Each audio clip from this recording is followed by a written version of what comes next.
my name is Variksha. Welcome back to another video. In this video, we'll be looking at present perfect tense. So let's go.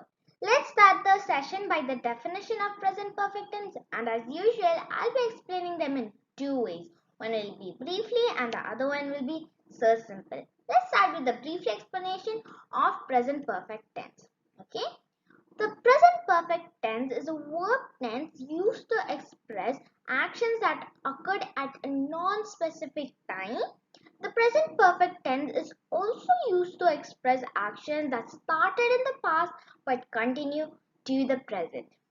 Okay, this is the definition, briefly explanation of present perfect tense. Let's move on. Okay, now we'll see the short explanation for present perfect tense, and for this one I'll be explaining them by the help of a timeline. Okay, for this one I'll have a small example so that you may understand more. Okay, the example that I've took in is she has lost her notebook. Okay, this one we don't know when the action started, right? But we know that it's something happened in the past. Okay, she still has lost her book till now, till the present. Okay, that's when the definition I've told you that the present perfect tense is also used to express actions that happened in the past and but continue to the present. Okay, let's move on. Now let's see the structure of positive sentence in this one. Okay, for the positive sentence we say subject plus have or has plus past participle, which is also known as verb 3. Okay, how will we write it in a question sentence? Have or has plus subject plus ever plus past participle, which is also known as verb 3. But for the subject, like I've written like have or has, right? Now let's see, but those things goes with the respective subjects. Okay, so I'll be dividing for this one, I'll be dividing the subjects into two parts.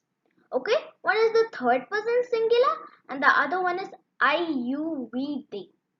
Okay, for I, you, we and they, we use have plus past participle, which is also known as verb 3. Like I have, you have, we have, they have.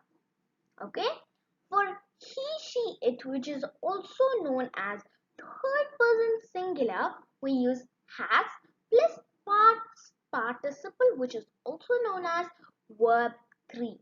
Okay, so we would say he has, she has, and it has.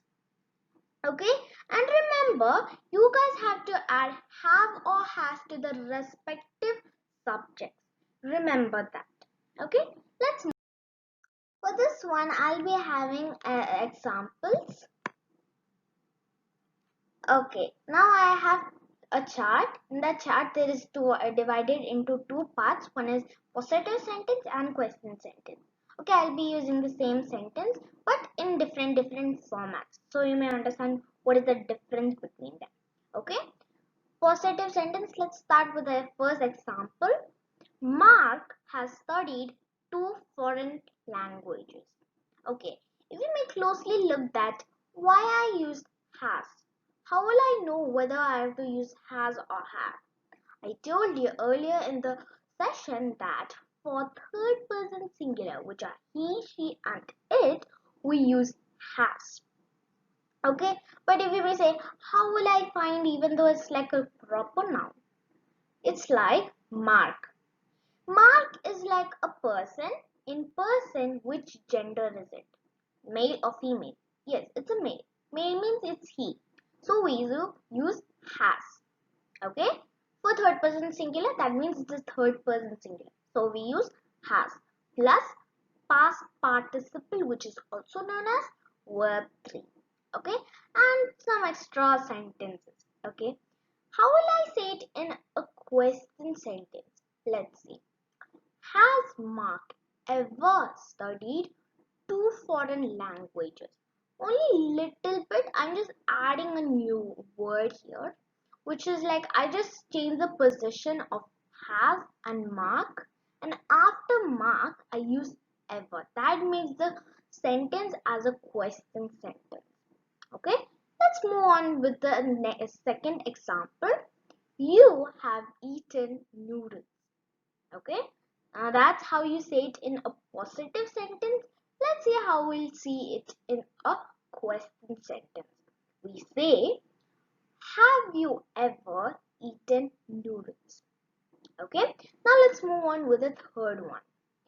We have stayed in the pool since 9 o'clock. Okay, that's how you say it in a positive sentence. Let's see how we say it in a question sentence. Have we ever stayed in the pool since 9 o'clock? Let's move on with the fourth example. You have broken your arm. That's how you say it in a positive sentence. How will we say it in a question sentence?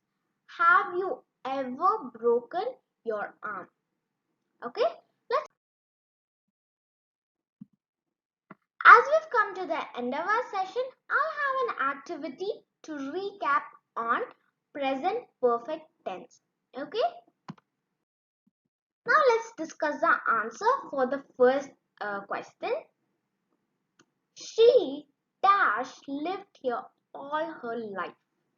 So which helper verb comes? Has or have?